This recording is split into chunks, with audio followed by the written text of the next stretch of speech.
Hello and welcome back to another YouTube. So today's video is for those of you that have felt like they've tried absolutely everything, calorie tracking the whole lot, and they're just not seeing the results that they want to see. And I'm actually going to talk about why calorie tracking doesn't work for everybody. And every single girl that comes onto my team will know, and I will have said it to everyone, calorie tracking is not something that you have to do, but it's beneficial for some people, okay?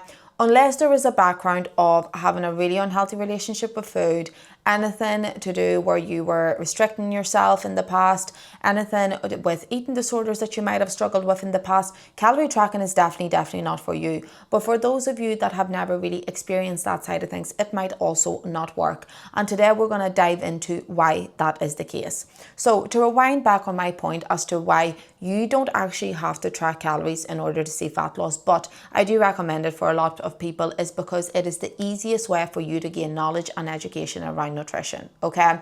Without tracking, without understanding calories, protein, carbs and fat goals, you will never actually know what you're consuming, or more importantly, how much you should personally consume for your goals, because everyone is different. I can come on here and say I eat over 2,000 calories a day and I still maintain a super lean physique, and I maintain my physique all year round by being able to eat that much. But for somebody else, they might be able to sustain the same amount on 1,600 calories, or even better on 2,500 calories.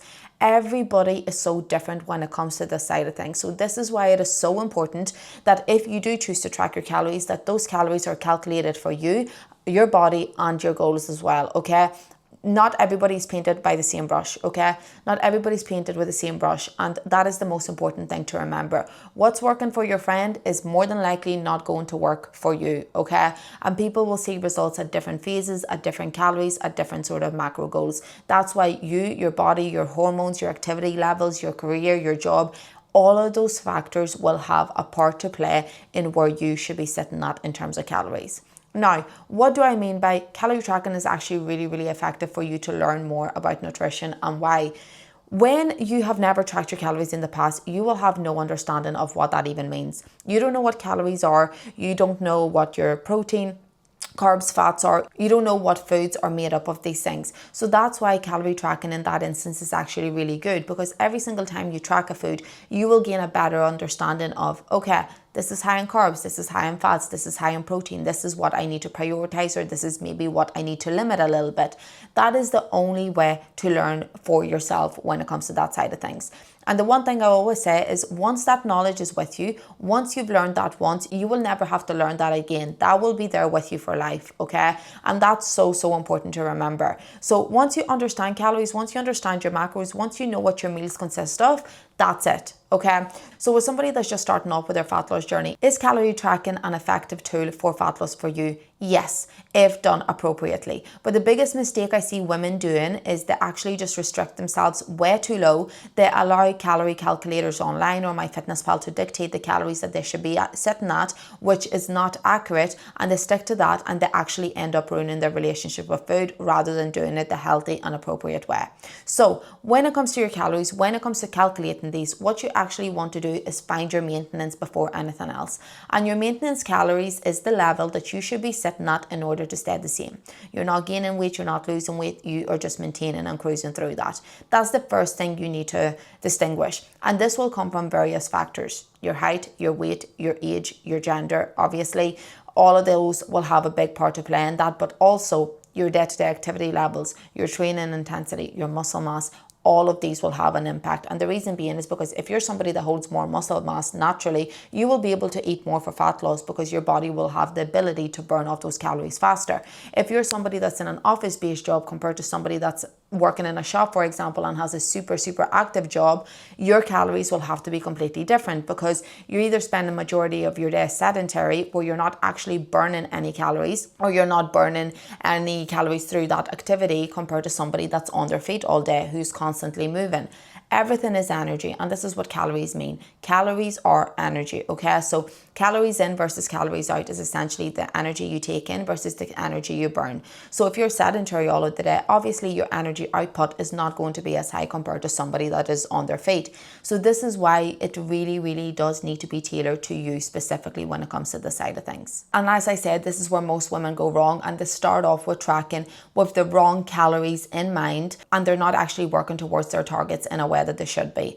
Now, another thing with starting off tracking, a lot of women actually do it incorrectly. So if you're tracking, you have to actually be all in with it, okay? There's no point in tracking things you want to track and leaving out different things. There's no point in missing certain aspects out or not tracking your weekends, because you cannot say that those calories don't work for you or those calories that don't suit you if you're not actually tracking consistently enough to know the impact and the response that your body is going to have to that, okay? So what I mean by that is, firstly, you need to make sure that everything's being weighed out. No guessing. You cannot guess when you first start tracking, okay? I can guess now because I've been tracking for 10 plus years. So I know what my portion sizes should look like. But if you're just starting off, you don't know what your portion sizes should look like. You don't know how much 100 grams of rice is or how it actually looks. And the one that always used to get me is cereal. A serving size of cereal is literally absolutely frig all and it's going to do nothing for you. So realistically, you're essentially having 2 or 3 servings, but not tracking it as 2 or 3 servings that you're having, you know? So this is super, super important. You need to weigh everything. And when I say everything, I mean, obviously all of your general food, your chicken, your beef, your potatoes, your rice, all of that comes into it. Also your snacks, those couple of sweets you're grabbing on the go, those need to be accounted for. If you're using oils for cooking, you need to weigh how much oils you're using for cooking. Orange juice that you're having, milk that you're having, all of these things need to go in. And I know that might seem like a lot, but it's really not, because perspective is everything here, okay? And when it comes to calorie tracking, a lot of people go into the mindset of, oh, it's so monotonous, it's so time consuming. It's really not time consuming. That's just an excuse we tend to make to avoid doing it. But the thing is that it works. If you're actually accurate with it, it will definitely work for you. And as long as you're not being super restrictive, it'll also be a healthy approach that you will take with it and not ruin your relationship with food either, you know? All of these things need to be tracked. Another one is weekends. There's no point in you tracking Monday to Friday to have a free-for-all Saturday and Sunday. Even though you're eating healthy and you're not falling off track, you will still not know that energy coming in and how accurate it is compared to your energy going out. You won't know whether you've been in your deficit or not been in your deficit. Again, if you are only starting off and if this is sort of the first time that you're doing this, or more so doing it accurately, your weekends need to be accounted for as well, okay? It's so important.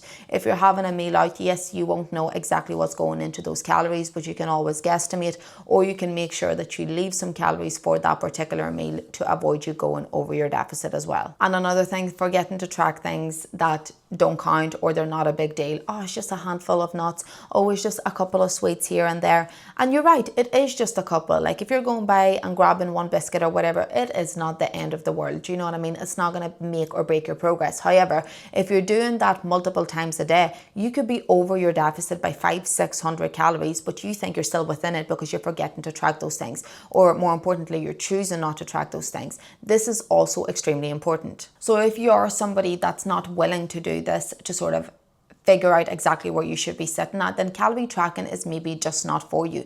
And that's okay, because it doesn't have to be for everybody. It's a really effective tool, but it's not a necessity. If you are somebody that maybe at the minute eats out multiple times a week or gets takeaways multiple times a week, or you constantly rely on processed meals rather than having normal foods, you just need to improve your habits. Before you do anything else, you just need to change your habits. Start cooking at home more. Start opting for the less calorific choices, like instead of having full fat mayo, start having the lighter than light mayo as an example. Those little changes, those little swaps will have a major impact on your progress, okay? And that's really important to remember for you as well, because it doesn't have to come down to you hitting specific targets. As long as you're making healthier choices, as long as you're making better habits and building better routines, you should be moving forward. And that's really important to remember as well, okay? So when it comes to calorie tracking, it's not magical, but it does work. It definitely does work if it's done the appropriate way and the correct way. And what the correct way is going to look like is, one, making sure that you are actually eating the calories that you should be eating for your goals. So if you're in a deficit or if you want to see fat loss, like I said earlier, calculate your maintenance and then take your calories 200 to 300 below maintenance. If your maintenance is 2,500, your deficit is 2,200. It is not 1,200, no matter what MyFitnessPal tells you. And an important thing to remember here is MyFitnessPal, when you join it, it'll ask you the question of how much weight do you want to lose and in what period of time. And most of us women will just select the largest amount of weight in the shortest period of time. MyFitnessPal legally cannot set you on anywhere lower than 1,200, so that is the lowest calories that it will take you to. So you obviously want to see that weight come off like that and as quickly as possible. Of course, it's going to show you that as the option, because if you're under eating, if you're overly restricting, that weight is going to come off. But the issue with that is you're going to binge afterwards and it's going to come back on 10 times as fast, you know. So that's also super, super important to remember for yourself. But look, ladies, I hope this has helped and that's given you a little bit of clarity. I can obviously go into a lot more detail with you personally on this. I actually have a free calorie calculator guide listed below that you can auto calculate your calories on based off your activity levels, based off your BMR, your NEAT and your TDE, which is your total daily energy expenditure. Okay, so I can calculate all that for you if that helps you get started with your journey. But the key things for you to remember is weigh absolutely everything.